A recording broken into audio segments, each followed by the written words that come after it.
사역훈련 1단계를 마치며 제가 왜 하나님과 깊게 교제를 못하고 철없이 학교 다니는 학생처럼 책가방만 메고 교회를 왔다 갔다 하고 있나 생각해 보았습니다. 그마저도 사역훈련이 아니었으면 생각하지 못하고 지나갈 일이었습니다.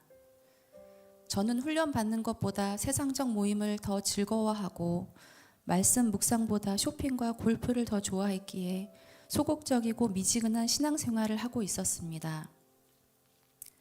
그동안 제자훈련 2단계까지의 훈련은 전도사님과 순장님의 권유를 숱하게 거절하다가 모진 성격은 못 되어 10주만 견뎌볼까 하는 생각으로 시작했습니다.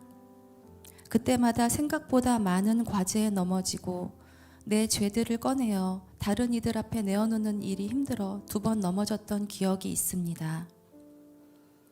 또한 다른 집사님들의 구구절절한 사연과 육체의 고난들을 들을 때 너무 잔잔하고 임팩트 없는 내 고난은 어디서 명함도 못 내밀겠구나 생각되어 그저 엑스트라처럼 앉아있다 오곤 하였습니다. 그러면서 비교적 평탄한 내 삶을 다행이라 여기며 차지도 뜨겁지도 않은 신앙생활을 이어가고 있었습니다. 그런데 이번 사역훈련은 조금만 망설이다가 신청하게 되었습니다. 몇 년 전부터 남편이 하나님과의 관계가 깨져 교회를 나가지 않고 교회 다니는 사람들을 비판하고 정죄하여 저를 괴롭게 했습니다. 나는 오히려 결혼해서 남편의 부모님이 믿는 예수님을 내 신앙으로 받아들였는데 남편은 이제 그 믿음에서 떠나겠다고 하니 이게 무슨 상황인가 싶었습니다. 남편은 날이 갈수록 자신의 상처를 드러내며 하나님을 원망했고 교회를 열심히 다니면서도 자신의 아들을 돌이킬 수 없는 말로 상처를 주신 자신의 어머니를 정죄했습니다. 남편도 이런 마음이 편치는 않았는지 술을 의지했고 나와 아이들이 있는 자리에서 일방적으로 부정적인 이야기들을 꺼냈습니다. 그러면 저는 더 이상 들어주지를 못하고 남편의 나약한 모습을 지적하며 상처의 말들을 쏟아냈습니다. 그러면서 가장 객관적으로 얘기해 주는 거니까 제발 정신 차리라고 내 말을 들으라며 몰아세웠습니다. 남편의 믿음이 회복되기를 기도했던 내가 결국 남편을 더 상처 주는 주범이 되었습니다. 남편이 자라온 환경과 그동안 받은 상처를 이해하려고 하지도 않았으니 남편은 더욱 답답하고 외로웠을 것입니다. 그렇게 제가 마음과 심령이 가난한 자가 되어보니 하나님께 도움을 구할 수밖에 없어 간절한 마음으로 사역훈련을 받았습니다. 훈련을 통해 말씀과 가까워지다 보니 근원적인 나의 죄들이 보이기 시작했습니다.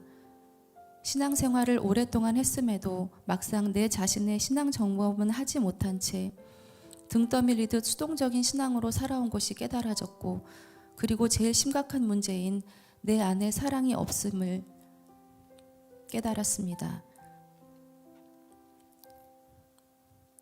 사랑이 없으니 나의 의를 더욱 내세웠고 내 자존심을 챙기기 급해서 부족한 것 같은 남편의 위치, 형편을 속으로 정죄하고 무시했던 것이 어느새 가정 분위기를 만들고 그 차가운 공기가 남편에게 고스란히 전해졌던 것입니다.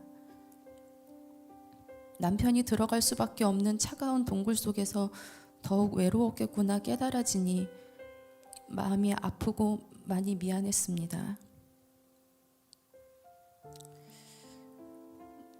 특히 이번 사역훈련 과제 중에 남편에게 가을 편지 쓰기와 남편에게 감사한 10가지 목록 적기, 남편 세족식을 생활 숙제로 실천하면서 나는 왜 따뜻하고 변함없는 남편을 바로 곁에 두고 따뜻하기보다는 냉철해지기를, 변함없는 것보다는 새로운 변화를 남편에게서 끊임없이 요구했을까 하는 반성이 되었습니다. 따뜻함도 감사요, 나에 대한 사랑이 변하지 않은 것도 감사인데 그저 남들의 성공과 재물에 눈이 멀어 남편을 비교하고 미워했으니 정말 괴수 같은 죄인은 바로 저였습니다. 결정의 순간 앞에서 드러나는 그 사람의 신앙의 모습이 진짜라는 것이 그제서야 깨달아졌습니다. 우리의 삶은 고난의 연속임을 압니다. 그러나 내가 말씀 안에 있기를 선택할 때 말씀으로 그 고난이 해석되고 감사함을 찾을 수 있다는 것을 깨달았습니다. 그렇게 하면 내 안에 참 평안이 온다는 것도 알게 되었습니다. 신실하신 하나님은 저의 죄를 마주하고 깨달아 새 사람으로 거듭나기를, 그래서 이 훈련을 받기를 원하셨던 것 같습니다. 사역 훈련을 통해 좋아진 점이 있다면 나에게만 머물러 있던 시선이 다른 곳으로 옮겨져 다른 이들을 생각하게 되었다는 점입니다. 내가 남편의 고난으로 주님과 가까이 교제하고 나서 다른 이들의 고난이 더욱 깊이 체휼되고 그들의 아픔과 기도 제목을 위해 중보 기도를 하면서 미처 깨닫지 못했던 하나님의 큰 사랑을 체험하게 되었습니다.